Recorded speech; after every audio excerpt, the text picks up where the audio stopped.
سلام، من دکتر نوید خپلواک هستم. بحث امروز ما در مورد فواید آب لیمو بر صحت معده است. خب شاید تعجب بکنین که چگونه لیمو و محتویات موجود در لیمو میتونه صحت معده را تضمین بکنه. شما میفهمین لیمو منبع غنی ویتامین C یا اسکاربیک اسید است و بیشتر از ویتامین C مواد دیگه به نام سیتریک اسید یا تیزاب سیتریک داره. از طرف دیگه این معده ستامک تیزاب خیلی قویه به نام HCl یا هیدروکلوریک اسید در داخل خود افراز میکنه یا میسازه و وظیفه این تیزاب هم به وجود آوردن هضم است. خب اگر احیانا سوء هاضمه داریم، کیفیت تیزاب صدمه دیده، شما میتونین که در زندگی روزمره از آب لیمو استفاده بکنین. چگونه آب لیمو میتونه این وضعیت مهار بسازه؟ شما حتما یک چیز را به نام pH شنیدین، pH یا pH معده، پتانسیل یا پتانسیل هیدروژن، potential of hydrogen ion. غلظت هیدروژن به هر اندازه که زیاد بود به مو اندازه تیزاب مخرش است. pH تیزاب معده یا HCl تقریبا میان 1 و 2 است. خب کم واضح تر گپ بزنیم. ای اگر گراف pH باشه، عدد 9 حالت خنثاست و وضعیت 0 مخرشترین تیزاب است. اگر 0 اینجا باشه، 1 2 3 4 و بالاخره تا اینجا 7. غلظت تیزاب معده در این ناحیه قرار داره یا شدت تیزاب معده در این ناحیه است که pH به نام pH تیزاب معده یاد میشه. خب به هر اندازه که به این طرف گراف میاییم، از شدت تیزاب کاسته میشه و آهسته آهسته بالاخره زمانی که به عدد 7 برسیم، نیوترال یا خنثی تیزاب از خود هیچ حالت تیزابی یا کیفیت تیزابی نداره. برعکس اگر یک تیزاب به این سمت گراف حرکت کنه، مخرشترین وضعیت به خود میگیره، کورسیونس، به هر اندازه‌ای که به طرف 0 میاد. چرا؟ غلظت آیون هیدروژن به طرف 0 که میایم بیشتر میشه و غلظت آیون هیدروژن وقتی از 0 به طرف 7 میایم کمتر میشه هیدروژن. به هر اندازه که غلظت کم شد، به مو اندازه کیفیت تیزاب یا تخریش تیزاب کم میشه. خب تیزاب معده تیزاب مخرش است چون در ساحه تخریش قرار داره. خب اگر تیزاب معده فرضاً اومپرازول استفاده میکنیم، اکثر مریض هاست که اومپرازول و پنتاپرازول یا ادویجات خانوادی PPI برای سالهای سال بدون مشوره با دکتر استفاده میکنه. یعنی اینا هر روز مقدار تیزاب معده خود کم میسازن. این وضعیت آیسته آیسته دوام کرده، بالاخره کوالیتی هضم توسط این تیزاب از بین میبره. وظیفه HCl یا تیزاب معده چی است؟ اینا دو وظیفه خیلی مهم داره. یکی پروتین ها را آماده جذب میسازه، یعنی هضمش میکنه، توته و پارچه پارچه میکنه. گوشت و لوبیا و نخود و اینا همش پروتین است. و وظیفه دیگه هم سبب تولید لیپیز، پروتئیز، دو انزایم میگرده از معده که اینا هر کدامش به نوبت سبب پارچه پارچه کردن شحمیات یا لیپیدز و سبب پارچه پارچه کردن و توته کردن یا هضم کردن پروتین ها میگرده. خب ما اگر بنابر هر ملحوظه از اومپرازول ها بیشتر استفاده میکنیم، به شکل غیر نورمال هم روزه دوامدار سالهای سال استفاده میکنیم، ما در حقیقت کیفیت یا کوالیتی تیزاب معده را خراب میسازیم. کوالیتی خراب معنایش چی است؟ یعنی تیزاب دیگه آیسته آیسته خنثی شد، مقدارش کم است، pH معده بلند میره، پی اچ نورمال تیزاب گفتیم که بین 1 و 2 قرار داره. درست؟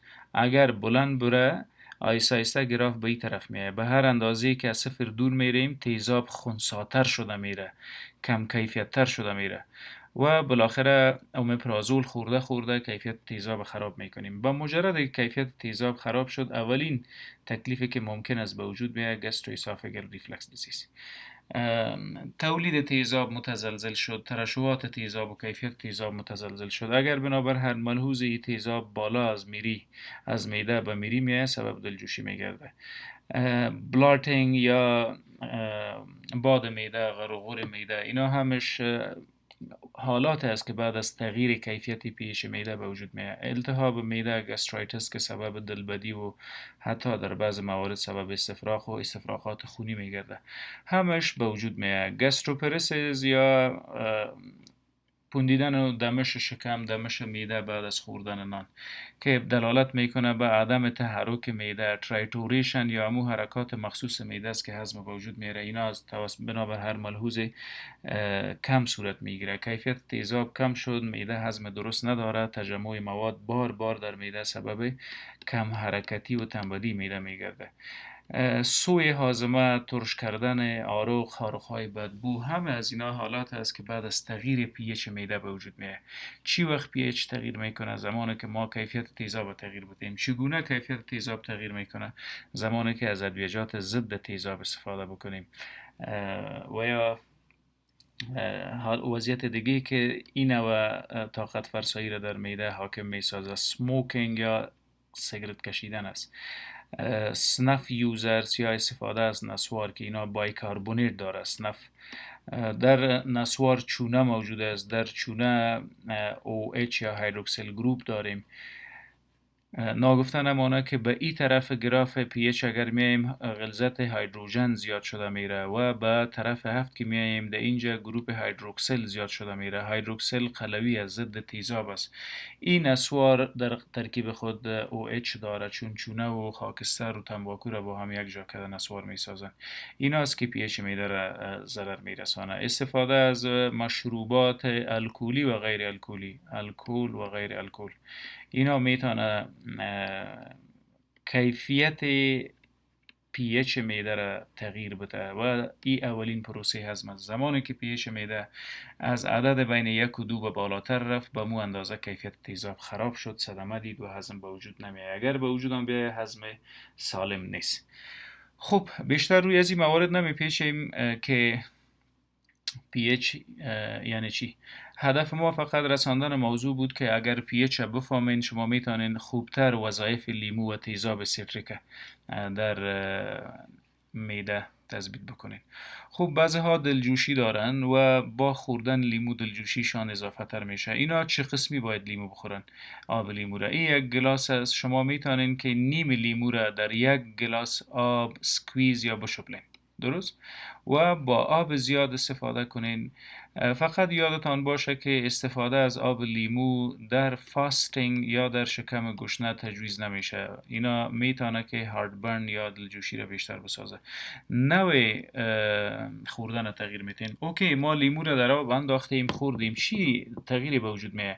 یک تیزاب در لیمو است، سیتریک اسید، و یک تیزاب هم در معده است، HCl. هر دو تیزاب با هم یک جا شده و پس پی اچ معده را پایین میاره، شدت تیزاب زیادتر میسازه.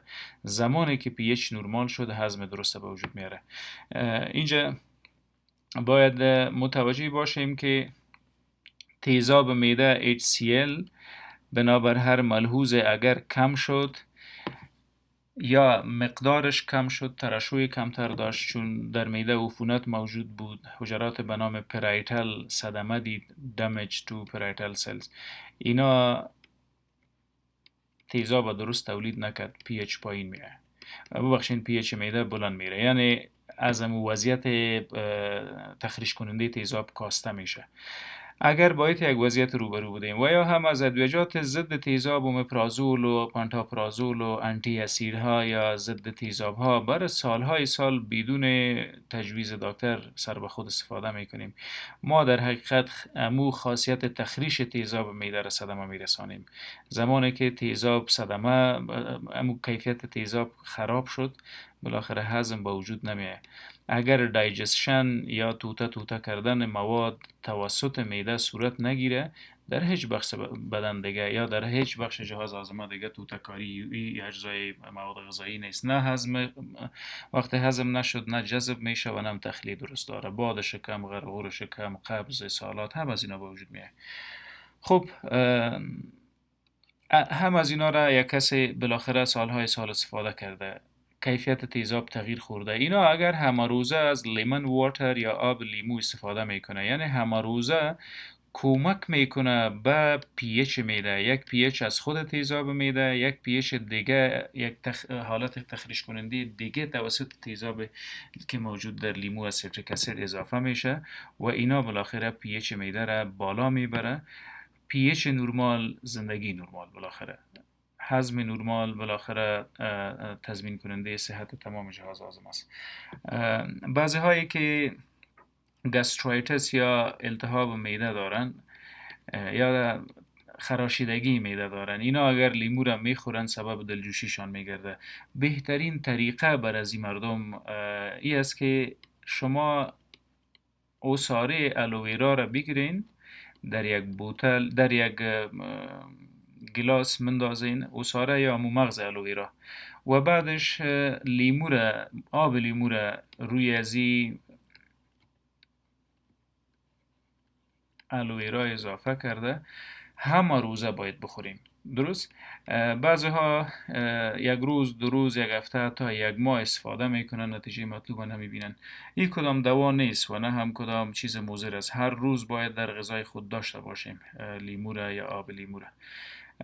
چرا از کسایی که عفونت معده داره، تخریش و خراش معده داره، باید لیمو را در الوویرا استفاده بکنن؟ ببینین این معده است.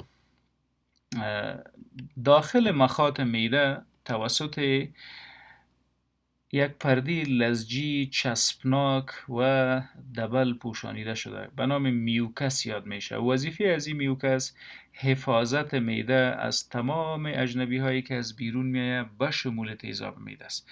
اگر تیزاب معده، اگر این پرده به نام میوکس موجود نباشه، میوکس لیر، تیزاب خود معده را صدمه میرسانه چون خیلی تخریش کننده است و سبب زخمش میگرده. اگر این مخاط بنابر هر ملحوظ تخریب شد، تیزاب خود معده را به تخریب میکنه و تیزابی که از بیرون میاد چون لیمو و مالته و اینوان. در این وضعیت شما به خاطر این که کمک بکنین با او پرده لزجی که دور بر مخاط داخل معده را پوشانیده است، یا الوویرا تقریبا حیثیت امو پرده میوکس داره، اجازه نمیده که تیزاب HCl جمع سیتریک اسید این وضعیت خود دیوار معده را صدمه برسانه. پس استفاده آب لیمو با الوویرا فواید خیلی زیاد داره. همچنان معجون دیگه که با لیمو یک جا برای معده خیلی مفید است، محتویات لیمو که شامل سیتریک اسید و ویتامین C است.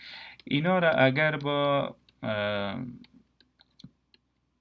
منت یا نعنا یک جا کنیم، یعنی ما نعنا را در جوس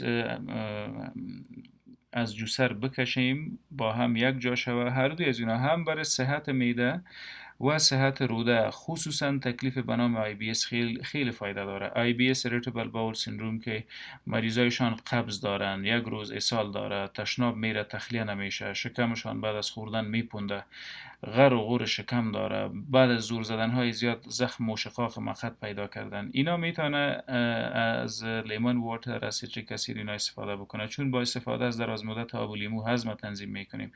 در نعنا مواد موجود است به نام پیپرمنتایل. اوکی، اینا برای تحرک روده خیلی خیلی فایده داره. پیپرمنتایل مواد است که در حرکات روده کمک میکنه و در تخلیه روده و محیط بیرونی. خب ضوابط صحی، آخرین گپ موجود است که هضم نادرست که برخواسته از پیچ نادرست معده است میتونه سبب امراض مزمن چون IBD بگردد. IBD یعنی چی؟ Irritable Bowel Disease، بیماری کرون و کولایت زخمی دو تکلیف است که هر دو به نام IBD یاد میشه و اینا متاسفانه تمام عمر معالجه نمیشه و مریض مکلف است که برای منیجمنتش از تمام عمر استفاده بکنه. خب اینا فوایدی بود که لیمو برای هضم یا دایجستشن یا صحت معده دارد. در کم کردن وزن، در کم کردن چربی خون، در بشاش کردن چیره خیلی مفید تمام میشه. ولی اگر از او خالای قهوه‌ای روی جلد خود داریم بهتر است که لیمو را مستقیم روی جلد خود اپلای کنیم، بشخیم، نه ای که بخوریم و بالاخره منتظر وظیفه‌اش باشیم. تشکر.